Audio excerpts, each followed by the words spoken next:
وَلَقَدْ يَسَّرْنَا الْقُرْآنَ لِلذِّكْرِ فَهَلْ مِن مُّدَّكِرٍ۔ السلام علیکم ورحمۃ اللہ وبرکاتہ۔ الحمدللہ کفا وسلام علی عبادہ الذین اصطفیٰ، اما بعد۔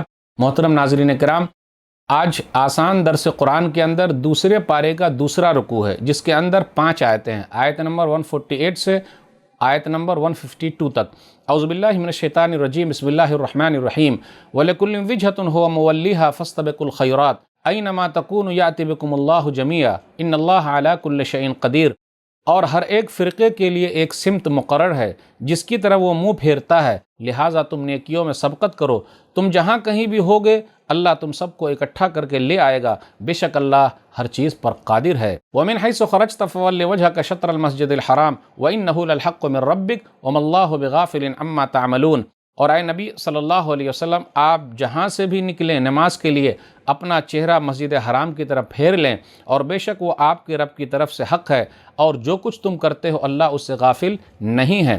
وَمِنْ حَيْثُ خَرَجْتَ فَوَلِّ وَجْهَكَ شَطْرَ الْمَسْجِدِ الْحَرَامِ وَحَيْثُ مَا كُنْتُمْ فَوَلُّوا وُجُوهَكُمْ شَطْرَهُ لِئَلَّا يَكُونَ لِلنَّاسِ عَلَيْكُمْ حُجَّةٌ إِلَّا الَّذِينَ ظَلَمُوا مِنْهُمْ فَلَا تَخْشَوْهُمْ وَاخْشَوْنِي وَلِأُتِمَّ نِعْمَتِي عَلَيْكُمْ وَلَعَلَّكُمْ تَهْتَدُونَ۔ اور آپ جہاں سے بھی نکلیں نماز کے لیے اپنا چہرہ مسجد حرام کی طرف پھیر لیں، اور مسلمانوں تم جہاں بھی ہو نماز کے وقت اپنے چہرے اسی قبلے کی طرف پھیر لو، تاکہ لوگوں کے پاس تمہارے خلاف کوئی حجت باقی نہ رہے۔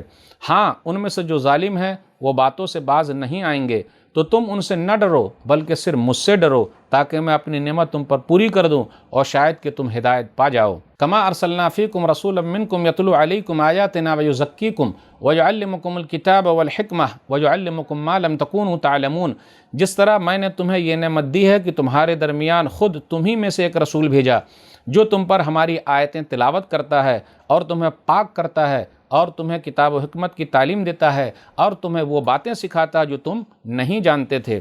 فاذکرونی اذکرکم واشکروا لی ولا تکفرون۔ لہٰذا تم مجھے یاد رکھو، میں تمہیں یاد رکھوں گا، اور میرا شکر ادا کرو اور میری ناشکری نہ کرو۔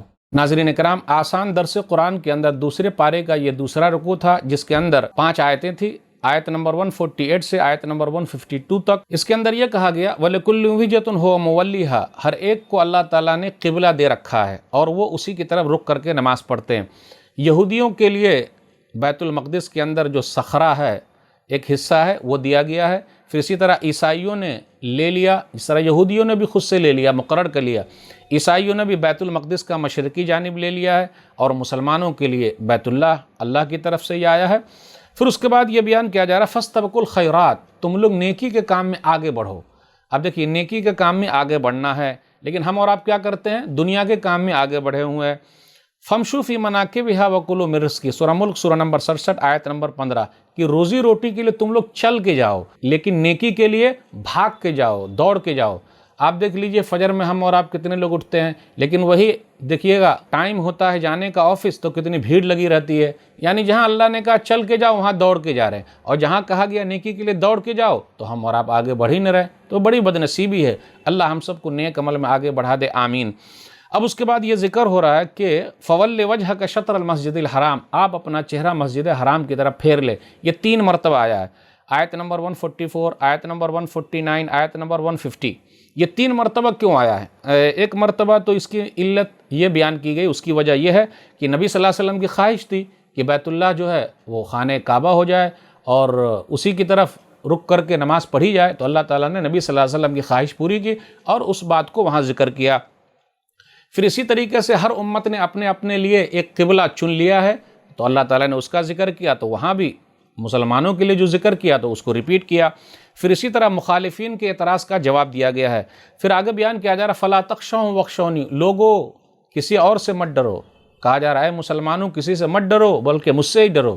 تو میرے بھائیو، دنیا میں کوئی بھی اگر ہم کو ڈراتا ہے تو ڈرنے کی ضرورت نہیں ہے، صرف اللہ سے ڈرنا ہے۔ مدعی لاکھ برا چاہے تو کیا ہوتا ہے؟ وہی ہوتا ہے جو منظور خدا ہوتا ہے۔ اور جب بھی گھبراہٹ ہو جائے تو یہ دعا پڑھتے رہیے، حسبنا اللہ و نعم الوکیل، سورہ آل عمران سورہ نمبر 3 آیت نمبر 173۔ اللہ ہمارے لیے کافی ہے، وہ بہترین کارساز ہے۔ پھر آگے بیان کیا جا رہا فاذکرونی اذکرکم، تم لوگ مجھے یاد رکھو میں تمہیں یاد رکھوں گا۔ اللہ کو کیسے یاد رکھنا ہے؟ اللہ کی نعمت کا شکریہ ادا کیجئے، پھر اسی طریقے سے سبحان اللہ، الحمدللہ، اللہ اکبر ورد کرتے رہیے تو اللہ تعالیٰ یاد رکھیں گے۔ ہم اور آپ محفل میں اللہ کو یاد کرتے ہیں تو اللہ سب سے بہترین محفل جو فرشتوں کی، اس میں ہم لوگوں کو یاد کرتے ہیں۔ ہم چپکے سے یاد کرتے ہیں تو اللہ تعالیٰ بھی یاد کرتے ہیں، اور گویا کہ اللہ کی طرف کوئی ایک قدم آتا ہے تو اللہ کس طریقے سے دوڑ کے آتے ہیں، یعنی ان کی نیکیوں کو اللہ قبول کرتے ہیں۔ پھر آگے کہا لوگو میرا ہی شکریہ ادا کرو، ناشکری نہ کرو۔ میرے بھائیو، ہمارے یہاں ناشکری بہت زیادہ ہے۔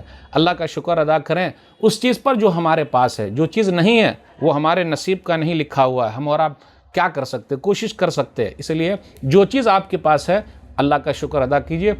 تنگ دستی گرچہ ہو غالب، تندرستی ہزار نعمت ہے۔ ہم اور آپ شکریہ ادا کرتے ہیں تو اللہ تعالیٰ اور زیادہ دے گا۔ فَاسْكُرُونِي أَذْكُرْكُمْ وَاشْكُرُوا لِي وَلَا تَكْفُرُونَ، ایک جگہ پہ اللہ نے کہا لَإِن شَكَرْتُمْ لَأَزِيدَنَّكُمْ وَلَإِن كَفَرْتُمْ إِنَّ عَذَابِي لَشَدِيدٌ، سورہ ابراہیم سورہ نمبر 14 آیت نمبر 7۔ شکریہ ادا کرو گے تو ہم اور زیادہ دیں گے، ناشکری کرو گے تو ہمارے عذاب بہت سخت ہے۔ اللہ سے دعا ہے کہ اللہ تعالیٰ ہم لوگوں کو صابر و شاکر بنائے، آمین۔ والسلام علیکم ورحمۃ اللہ وبرکاتہ۔ اور مزید ویڈیوز کو دیکھنے کے لیے آپ ہمارے YouTube چینل کو سبسکرائب کریں۔ فجزاکم اللہ خیرا۔